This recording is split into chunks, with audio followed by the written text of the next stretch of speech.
voy a hablaros de la lucha que está realizando Jaizkibel cada 8 de septiembre, aunque realmente dura todo el año. El día grande es el 8 de septiembre de cada año en las calles de Hondarribia. Y lo primero es decir que bueno, o sea, como nace la idea del cómic, es este conflicto que, bueno, ya yo os he contado, pero este conflicto que en realidad no nace con la intención de durar tanto tiempo, sino que ha sido una adaptación a las circunstancias. Cumplía hace, o sea, este año, no, hace 2 años cumplió 20 años, y el tema es que 20 años es también un relevo generacional. Las mujeres que empezaron esta lucha y este combate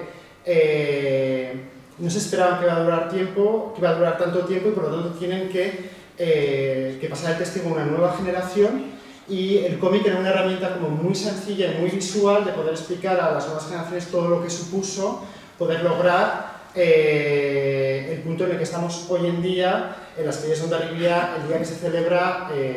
pues el punto álgido de sus fiestas patronales. El PowerPoint, en realidad son PowerPoints que son reciclados de otras presentaciones, entonces igual hoy como también he estado ya en algunas por las que paso muy rápido, y básicamente está a ver a través de imágenes cogidas del cómic, que están dibujadas en el cómic, contando un poco la historia y el desarrollo de lo que ha sido la lucha de Jaizkibel, y luego, como ya lo hice en una presentación anterior, hacer un comparativo con otras luchas sociales con las que hay mucha relación, básicamente porque hay una idea que se intenta vender de Hondarribia, que es como que hay una especificidad hondarribitarra, que esto no tiene absolutamente nada que ver con ningún otro movimiento social, que no tiene absolutamente nada que ver con otras luchas que han llegado, que parecen mucho más difíciles, que sin embargo han triunfado y hoy por hoy son aceptadas ampliamente como logros de la humanidad, y por lo tanto hacer pequeños comparativos para decir que esta lucha la vamos a ganar, y no solo la vamos a ganar, sino que al final todo Hondarribia y todo Euskadi se van a enorgullecer de haber llegado a donde se va a llegar, que va a ser la normalidad y el sentido común de que todo el mundo puede participar en igualdad en los rituales que estructuran la cultura de su pueblo. Bueno, empieza con un kaisho muy básico, de kaisho otra vez. Y básicamente esta es la gran diferencia, arriba tenéis como una representación de lo que sería el desfile que llaman tradicional, que en realidad más que tradicional es sexista más no poder, machista, o sea, rebosa de machismo, y abajo la gran diferencia es simplemente que hay melenas un poco más largas, porque son mujeres que están haciendo exactamente lo mismo y que en el fondo no tienen ningún tipo de intención de ser para nada subversivas ni rupturistas, sino que en realidad simplemente es querer participar más allá de meras espectadoras y de aplaudirlos de las aceras. Entonces os voy a explicar más o menos cómo nace la tradición para que sepáis de qué va todo esto del alarde. En el siglo XVI, siglo XVII, bueno, hay una guerra entre los reinos hispánicos y el reino de Francia, y entonces Hondarribia, que está justo en la frontera de los dos reinos, se invadida por los franceses, y bueno, esta lo voy a pasar porque si no va a ser un poco largo, es invadida por los franceses y deciden asediar la ciudad. El tema es que tenemos como patrimonio histórico aquí en Euskadi la primera batalla, que seguramente hubo otras, pero la primera en la que está repertoriado de forma histórica en el mismo momento que las mujeres participaron en igualdad de condiciones en la defensa de su ciudad con los hombres. Las mujeres cogieron cañones, las mujeres cogieron escopetas y defendieron como militares la invasión de los franceses. Seguramente pasó muchísimo antes, o sea, es una cosa habitual, pero es la primera vez que alguien en la misma época lo escribe y se publica y queda como relato histórico. Esto obviamente por todos los tradicionalistas _machistas es negado, pero es un patrimonio que tenemos que no hay que negar y que hay que defenderlo. El tema es que en aquella época tenéis que pensar que aquel asedio coincide en la época más o menos, una diferencia de 20 años, con los juicios a las brujas de Zugarramurdi. Por lo tanto, es una sociedad que no simplemente es tremendamente religiosa, sino que también tiene un punto de superstición. Entonces deciden que la mejor manera de defenderse es pedirle a la Virgen ayuda, y que en el caso en el que esa batalla o ese asedio que se logre que no haya asedio, entonces todos los años se reproducirá un ritual que será religioso, básicamente es una procesión, dando las gracias a la Virgen por la ayuda otorgada desde lo divino a la ciudad de Hondarribia. Mientras el primer alarde, los primeros alardes, que no eran alardes, en realidad es una procesión religiosa, que va hasta el monte, hasta el santuario, donde dan con una misa, pues la realizan a la Virgen, y poco a poco ese ritual a lo largo de los siglos se va modificando, se va folclorizando, y el folclore euskaldún, el de Iparralde, coge mucho de elementos militares, y entonces en esa especie de contaminación cultural, de copia, deciden que lo que van a hacer es cambiar esos pocos hombres armados que eran las antiguas, pues los antiguos militares forales, por un desfile que lo único que tiene es el punto estético. Entonces deciden cuál es el ejército más bonito de la época, el napoleónico. Pues van a repetir lo mismo, entonces vamos a meter música, vamos a meter caballos, vamos a meter trajes, y es básicamente lo que se hace hoy en día en Hondarribia. Lo cual significa que a lo largo de 4 siglos ese ritual ha evolucionado para adaptarse a los gustos y necesidades de cada época. Ha evolucionado hasta 1996, donde el gusto de la época iba hacia la igualdad y el feminismo, pero esto hay gente que ha dicho, a mí no me gusta, y lo vamos a paralizar. Y ahí sí es como nace pues el conflicto. Otro elemento que demuestra que se adaptó a los gustos de cada época o a las circunstancias de cada época es que a los pocos años de la Guerra Civil, Franco visitó Hondarribia y el alarde se convirtió justo ese año en todo un alegato de propaganda del fascismo y del nuevo régimen, y a nadie le importó absolutamente nada que Franco estuviera allí, que se desfilara, que hubiese simbología fascista dentro del desfile, y a nadie le molestó que ese día, porque estaba Franco, se iban a mezclar compañías de Irún y de Hondarribia. Así que este tema de la tradición, la verdad es que es como argumento es relativamente nuevo, y ha ido cambiando hasta que han decidido que ya no se puede cambiar, porque a unos pocos que se auto-otorgan la mayoría del pueblo, aunque nunca lo han llegado a consultar, y tampoco lo llegaron a consultar nunca, no les gusta que haya una variación. El tema es que todo esto empieza por un grupo de mujeres, que son cuadrillas, un grupo de mujeres como cualquier cuadrilla, es decir, que no todas piensan igual, cada uno tiene sus gustos, sus ideologías, sus hobbies, y en 1993 surge en una cena la posibilidad de que las mujeres participen en el alarde,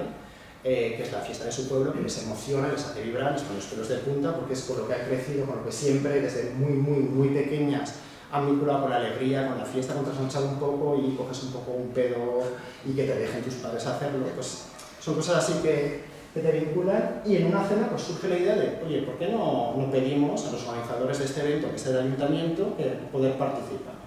Al principio no tienen nada de revolucionario, nada de subversivo, es una idea que les parece como, bueno, pues está bien, pues va, pues hay que hacerlo. Escribir una carta al ayuntamiento, pues lo escribimos. A lo largo de 3 años se van a portar bien, se van a portar como el sistema quiere que se porten. ¿Qué ha pasado? No sé qué. Vale. O sea, se portan como el sistema quiere que se porten, y entonces lo que deciden es, pues le mandamos cartas al ayuntamiento, que es el organizador del evento, y lo que vamos a hacer es pedirle permiso para poder salir, porque nos parece tan sumamente natural que tampoco dirán que no. Hay 3 años en los que la estrategia del ayuntamiento consiste en hacer un silencio administrativo, es decir, no contestamos, pasamos olímpicamente nuestra demanda, y administrativamente el no contestar a esa demanda se convierte en una negativa. Hasta que al cabo de 3 años, como cualquier ser humano más o menos normal, se hartan de pedir permiso por algo que es natural, o sea, yo no pido permiso para respirar, tampoco he pedido nunca permiso para hacer la digestión, por lo tanto, que una mujer tenga que pedir permiso para participar en las fiestas de su pueblo, tampoco debería ser. Entonces hacen un acto el 8 de septiembre de 1996, que es, no sé por qué tengo que pedir permiso para poder participar, pero sabiendo que en Irún las mujeres que se han incorporado lo han hecho en un ambiente tremendamente violento, en el que han salido como muy más que escaldadas, porque voy a usar las escaldadas, ha salido muy mal, porque ha habido agresión contra esas mujeres. Lo que vamos a hacer es jugar, porque en Irún y Hondarribia hay como 2 desfiles muy similares, entonces Hondarribia siempre ha tenido como 2 meses de desfase para poder organizar o pulir la estrategia de Irún. Lo que decidieron es, vamos a hacer una entrada sorpresa dentro del desfile. La entrada sorpresa consiste en, durante la noche, ocupar un piso que esté dentro del recorrido, de madrugada bajar al portal y cuando esté desfilando, o sea, saber exactamente en qué momento va a pasar una compañía en concreto donde hay gente compinchada que sabe que van a entrar y por lo tanto les van a hacer hueco para que se puedan incorporar, entrar dentro de ese desfile. Tenéis que pensar que había unas 4.000 personas en el desfile y 20 personas en el portal. O sea, yo he hecho la proporción de 0,02%, o sea, se varió mínimamente todo eso. Ese acto, para los más tradicionalistas, los más carcas, los más rancios, es absolutamente imperdonable porque consideran que es un acto de violencia contra el pueblo de Hondarribia, contra la gente que estaba en las aceras. Pues he dicho que hacer comparativos. Bueno, esto es cuando salen del portal, dentro del cómic y tal. Y esto es lo que pasa justo después del momento en el que cruzan la puerta del portal. Toda la calle de Hondarribia, la calle Mayor, se convirtió en una batalla campal. O sea, este es el suelo. Hay otras imágenes en las que directamente hay manchas de sangre, gente con las camisetas arrancadas. O sea, se les fue por completo el control de lo que estaba pasando al público. De las 20 mujeres que estaban en el portal, la que más recorrió fue más o menos 2,5 metros y hubo gente que estaba dentro del portal que ni siquiera pudo llegar a salir del portal, que es el ancho de una puerta, de la violencia que hubo dentro de la calle. El tema es que después de todo esto, el alarde continuó. Esto es un grave problema porque hizo a todo un pueblo cómplice de aquella violencia. O sea, no se paró, nadie dijo vamos a parar y reflexionamos, se puede retomar a la tarde.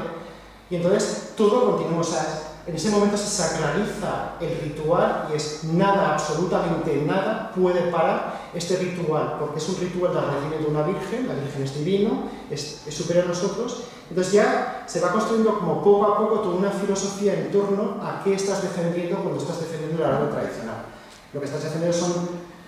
unos valores que en algunos casos huelen muchísimo a rancio. El comparativo que he hecho, esto es Nueva York, esto es un barrio que se llama Village,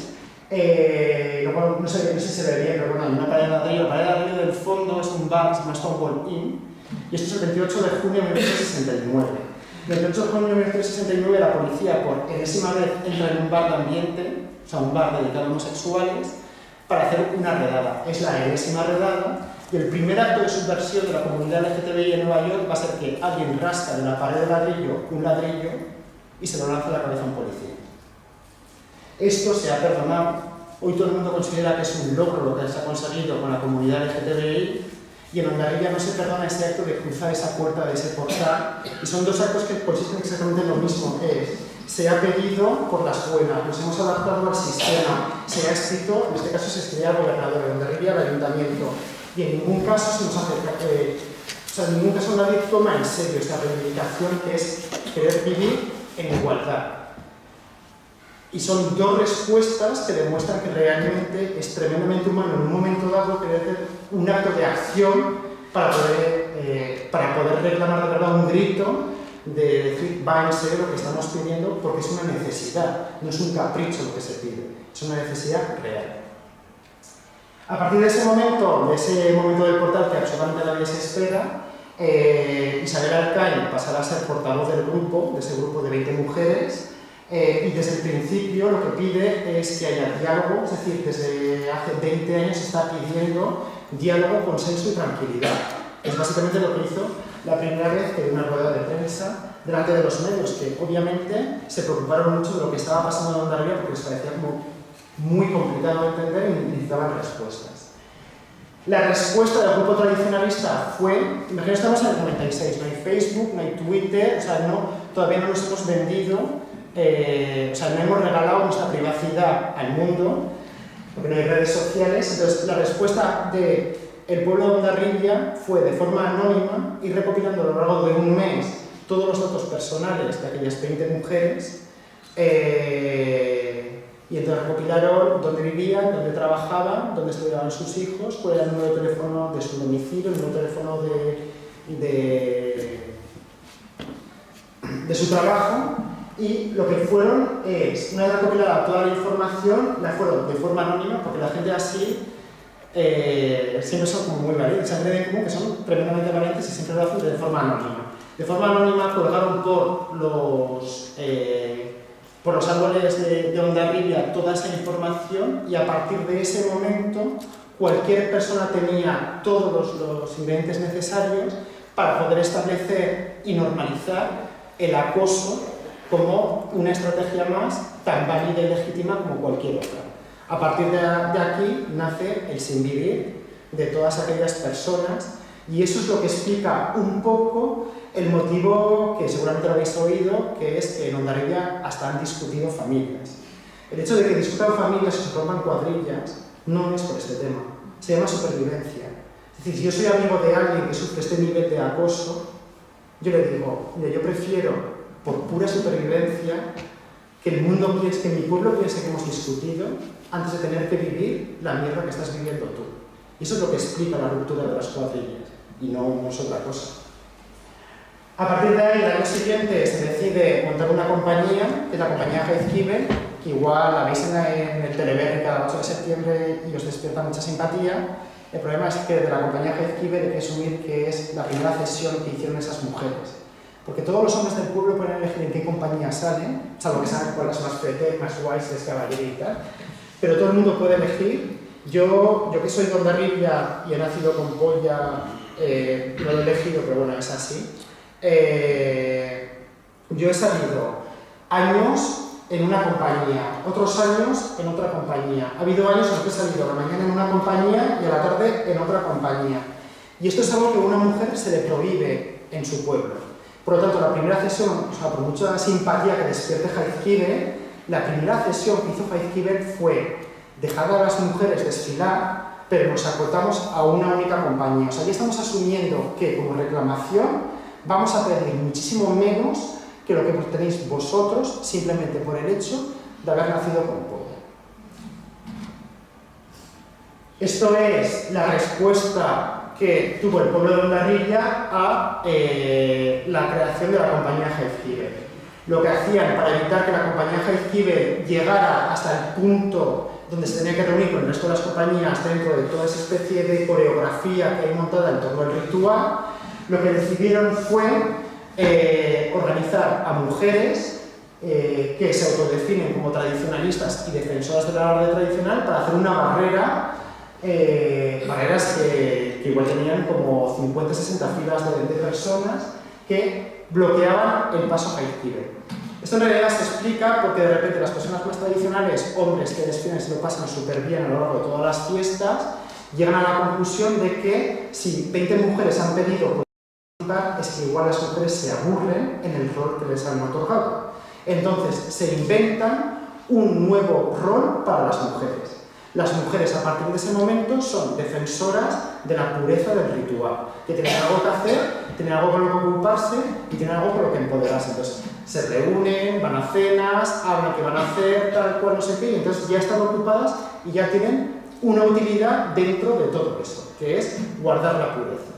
Esta imagen a mí me recordaba mucho a esta otra imagen. Estos son personas haciendo barreras humanas de mujeres para que no pase esto, que es que una mujer negra vaya a un instituto de blancos en Estados Unidos. Hicieron exactamente lo mismo. Y la gran pregunta no es ¿por qué lleva gafas de sol? Que lleva gafas de sol porque está llorando como una magdalena por la presión que tiene, porque solo tiene 16 años y se lo quiere estudiar. La pregunta es ¿por qué la chica blanca de detrás le está gritando? Son las grandes preguntas. Y las preguntas que nos tenemos que hacer es ¿por qué está gritando la de atrás? ¿Por qué es capaz de generar algo tan obvio, tan natural, tanta ira? ¿Y por qué en Hondarribia está pasando exactamente lo mismo? Y hay personas también que están gritando e insultando a mujeres que lo único que están pidiendo es tocar el tambor. Y esta construcción de la violencia es lo que intenta más o menos explicar el cómic, que es lo más interesante de todo. Luego ya las barreras se fueron perfeccionando con sentadas. Este año es un año en el que primero hay un primer juicio, es decir, después de la violencia que hay, después del portal y de los años siguientes, a través de las barreras humanas, se llega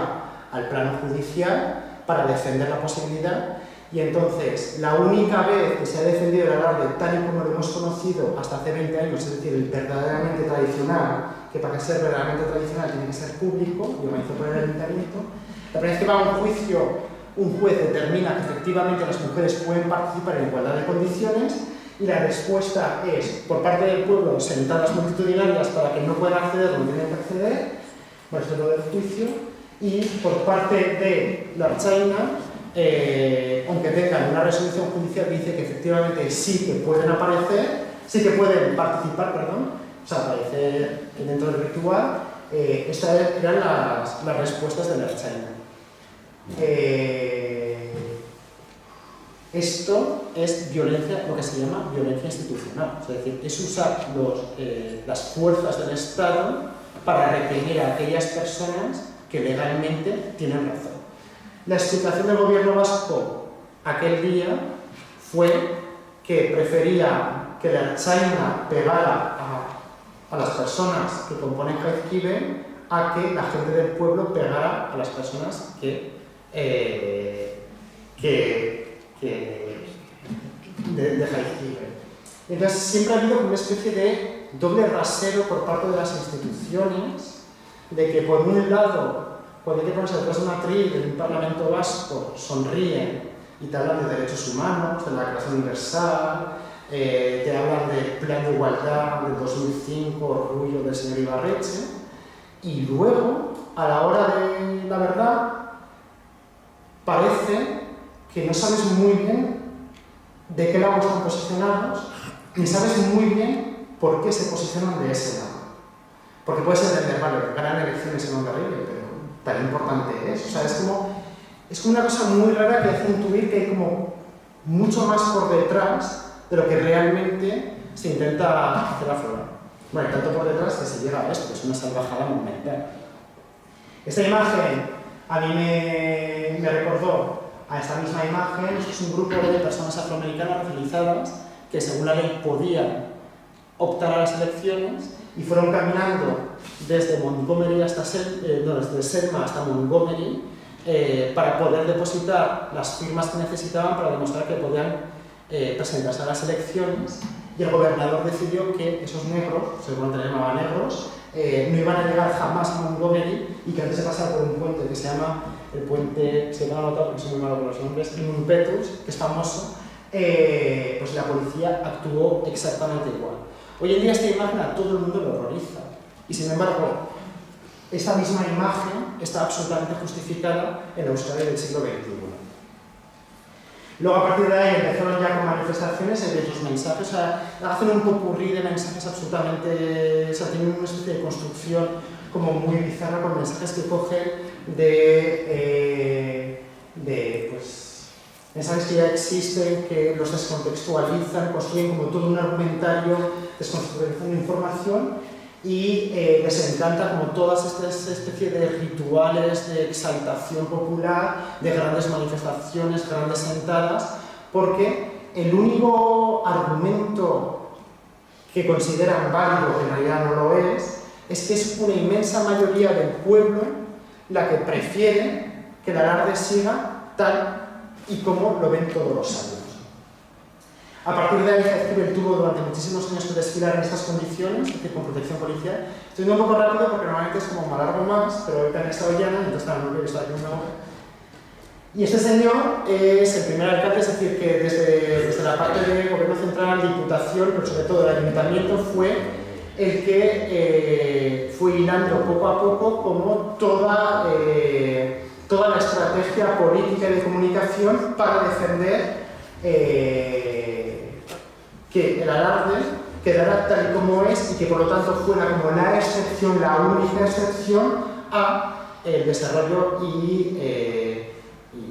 conseguir que haya una igualdad real. Este señor se llama Borja Jauregui, y él básicamente se queda trazado toda la ruta. Su gran idea fue que después de 400 años un evento público, y por lo tanto que era patrimonio, ese ritual, ese patrimonio no material que teníamos en Hondarribia, pasara a estar en manos privadas. Entonces, a la hora de privatizar la organización, la estrategia legal consiste en decir que lo que hacen no es un alarde, sino lo que hacen es una organización privada que organiza un teatro, y entonces, como dueños de los derechos del guión de ese teatro, ellos deciden quién es cada personaje. Entonces es un poco como si de repente yo me quejo que 5 horas con Mario es discriminatorio porque como Mario está muerto, pues Mario no tiene turno de réplica y da demasiada voz a las mujeres y el hombre no puede replicar. Entonces sería ridículo, es normal, ¿no? Pues aquí hacen exactamente la misma estrategia. Cogemos algo, lo privatizamos y como es privado es un teatro, pues entonces el reparto de los personajes y de los papeles lo hacemos como nosotros nos da la gana. El problema es que no es un teatro, si lo llamas teatrillo se enfadan muchísimo porque es que no puedes llamar teatrillo a su queridísimo y su veneradísimo alarde, por eso a mí me ha llamado teatrillo,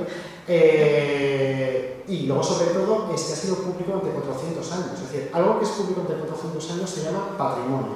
y si es patrimonio es de todo el mundo, y evoluciona como tiene que evolucionar. Como este edificio, que seguramente es patrimonial, es público y a nadie le importa que se ponga una rampa, aunque sea del siglo no sé cuántos, y en su momento nadie planteó poner una rampa para minusválidos para entrar en este edificio. Es decir, lo público es de todo el mundo y por lo tanto tiene que dar acceso a todo el mundo, sea este edificio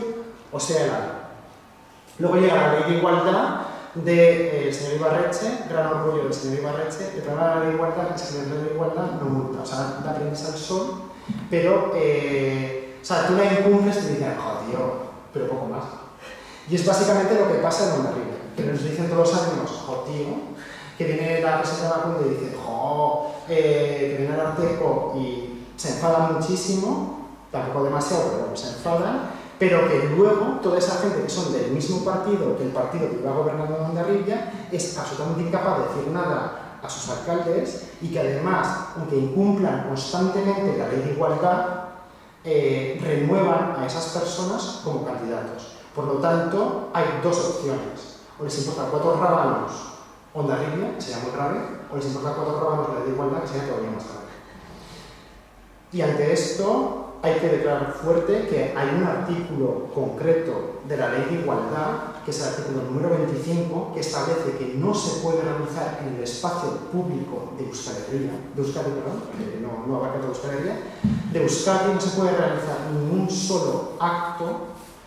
festivo, teatral, folclórico que no permita o incentive la igualdad entre hombres y mujeres, salvo que sea del PNV, salvo que sea en Hondarribia, salvo que sea en Alarma. Esa parte no está, pero lo tenéis que ver en el porque es que si no, no lo entiendo. Y entonces, la ley de igualdad es la que hace que Jaizkibel, atención, esto es lo que logró la ley de igualdad, Jaizkibel participa con prioridad respecto al alarde que es sexista. Teniendo en cuenta que el alarde sexista cruza a las 9 de la mañana, según esa especie de patrón de guión privatizado, cruza el arco de puerta a la parte vieja y sube la calle Mayor, Jaizkibel puede el mismo día desfilar entre las 12 de la noche y las 9 de la mañana. Bueno, realmente no es 9, porque hay que liberar antes, entonces sería como 8 de la mañana. Entonces, cuando tienes un abanico que va de las 12 de la noche a las 8 de la mañana, obviamente dices, va a ser las 8 de la mañana. O sea, es como no vamos a desfilar ni a las 4 de la mañana, ni a las 3, ni nada así. Y entonces, lo que se organiza es que toda la gente que está en la calle Mayor ellos dicen, que vienen a ver un alarde que no es Jaizkibel y entonces se tienen que tapar. Y esto le hace todo el tema de los carteles, de Betiko Larrea. O sea, tenéis que pensar que realmente esa gente coge sitio como, o sea, manda a sus hijas, porque esto igual no lo creéis, pero va en serio, esas señoras que son las más radicales, que llevan haciendo como en torno un proyecto de vida de 20 años en torno a la lucha contra Jaizkibel, y ya es como demasiado tarde, como decir, mira, lo siento, me he equivocado. Luego lo deben decir, según el cura que luego echaron del pueblo, que cuando se confiesan sí que dicen, pues igual me pasa un poco, pero si el público no lo dice. El tema es que lo que hacen es, para asegurarse que la parte más hooligan del alarde tradicional va a estar ocupando toda la calle Mayor y se van a asegurar que van a ocupar toda la calle Mayor que va desde abajo hasta arriba para luego poder colocar los plásticos y los carteles y que cubra toda la calle, lo que hacen es, 2 días antes, mandan a sus hijas que duermen en esa calle y las cuadrillas de sus hijas se van turnando poco a poco de tal forma a ocupar ese espacio y están 48 horas antes en esa calle para asegurar que van a poder organizar como les gusta, así, con esperpento, con barroquismo, toda la protesta contra el genocidio. Este es el primer año, Isabel Alcain, primera capitana, la que fue portavoz, acabó siendo primera capitana durante 10 años. Bueno, no la conocéis, yo dibujé cómic, no la conocía tampoco, me documenté y en una entrevista que hizo un medio, creo que El Mundo, del país, como no me acuerdo bien, o sea, yo tenía muchas ganas de conocerla antes de dibujarla y tal. Y en una entrevista ponía que lo que más estaba en el proceso, lo que más le había gustado es que había conocido a gente que posiblemente jamás hubiese conocido, que eso lo agradecía muchísimo, que fue una oportunidad para ella a nivel personal. Y lo que menos echaba en falta era la falta de anonimato. O sea, que es una mujer que ahora baja a tomarse un vino y sin ser Isabel Alcain. Y van a hablar de Isabel Alcain y tal. Y entonces, claro, como dijo la falta de anonimato, dije, que realmente, o sea, lo voy a hacer sin entrevista. Y entonces, claro, yo me pasé como todo un verano dibujando Isabel Alcain sin conocer Isabel Alcain y sabiendo que en algún momento iba a conocer Isabel Alcain. Y durante a lo largo de todo el verano dibujándola, a mí ya me cayó bien. Es la gente que tú ya vas con expectativas. Dices, es que ya me caes bien y tal. Normalmente cuando a mí me cae bien, o sea, no sé si tenéis en plan Tinder o así, pero normalmente cuando a mí te enamora por Tinder, luego en persona empeora muy bien porque tú me tienes como muy idealizada a esa persona. Pues Isabel Alcain es todo lo contrario, o sea, tú que tienes súper idealizada, le conoces y después quieres mejor todavía. Y por eso creo que Isabel Alcain es un elemento, o sea, toda la gente fue muy importante, pero el carácter de Isabel Alcain fue fundamental para que ese grupo sometido a tanta violencia y a tanta presión fuera un grupo cohesionado. Y sabéis el que tiene como la palabra adecuada, el nivel de cariño, es una persona que también sufrirá, pero que sabe darle la vuelta a tiempo para tranquilizar y creo que es como una heroína que hay que reconocer. O sea, es como... Supongo que aquí a la gente le interesa el feminismo y que muchas de vosotras tendréis igual una camiseta o una foto de Angela Davis, si no es de verdad, o sea, la foto la veis en Facebook y tal, pero vosotros no os tomáis cañas con Angela Davis. Yo me tomo una caña con Isabel Alcain que mola tanto como Angela Davis. Y para mí, reconocer a esta gente, a esta especie de heroínas anónimas que son de nuestro pueblo, es una cosa maravillosa, para decir, he conocido a alguien que en el fondo, de verdad, considero un referente, alguien del que se puede aprender y que habría que, o sea, de vez en cuando como pararse de decir, ¿cómo actuaría, no? O sea, es como, porque siempre actuó tan bien, que es como, ¿cómo lo hubiese hecho ella en una circunstancia tal para hacerlo igual de bien o acercarme por lo menos? Esto es el plástico por detrás. A mí esta foto lo que me gusta es, sale un tío con camiseta blanca que está sujetando con un palo. Bueno, ese palo es una estructura. O sea, lo cual significa que el tema de los plásticos supone, bueno, que los plásticos son más bajos porque ya la policía no deja que sean tan altos, pero que este señor, ¿veis el señor que te digo, no? Que está sujetando. Que este señor esté sujetando un plástico que mide 2,50 m con un palo por detrás, o sea, que es un listón de madera por detrás de 2,50 m, supone que la colocación de los plásticos ha requerido de un lugar donde se pueden meter no sé cuántos metros de plástico, se puede traer no sé cuántos listones de madera de la Leroy Merlin, hay que hacer falta una furgoneta, es decir, hay toda una organización en torno a la represión a Jaizkibel, que esto ya es como de banda organizada, o sea, es como, esto ya es muy, muy, muy preocupante. El año que se prohibieron los plásticos, soltaron esto, es decir, como se prohíbe el plástico negro, vamos a poner plástico amarillo, y el gobierno, o sea, obviamente lo prohíbe a la China, se prohíbe y lo convierte en plástico amarillo y no pasa absolutamente nada, de ahí que esa sensación de total desprotección por parte de las instituciones que deberían proteger a todo ciudadano. Y luego ya los plásticos han bajado, entonces ahora como les obligan a bajar los plásticos, ya se cubren con plásticos, tal, entonces es como estrafalario a más no poder. Y sin embargo, bueno, esta imagen me gusta porque te enseña que hay gente también que apoya, que hay más gente que apoya. Esta imagen me elegí simplemente por el contraste de colores. Lo que no me gusta es que hay un tío apoyando, porque son muchísimas las mujeres, y también es un reconocimiento a que Jaizkibel no solo es una compañía, también es gente que se queda en la acera, gente que sube a esa calle media hora antes, 20 minutos antes para coger sitio, que aguanta agresiones verbales, empujones, que aguanta muchísima violencia, que aguanta un nivel de tensión que no es normal y que también hay que reconocerles que no es nada fácil subir esa calle y bueno, Miquel, ha estado en esa calle y asegurará que no es para nada fácil esos 20 minutos tener que esperar en esa circunstancia al paso de Jaizkibel para tener que asumir tener que trabajar por tantos sapos para 5 minutos de apoyo, que es lo que tardan en subir, y 2 minutos de tornar a bajar, es para decirles chapó, y entonces es una forma también de reconocerles. Ido rápido, espero que más o menos os haya sacado de nuevo, no voy a quitarle ni tiempo ni protagonismo a Ollano.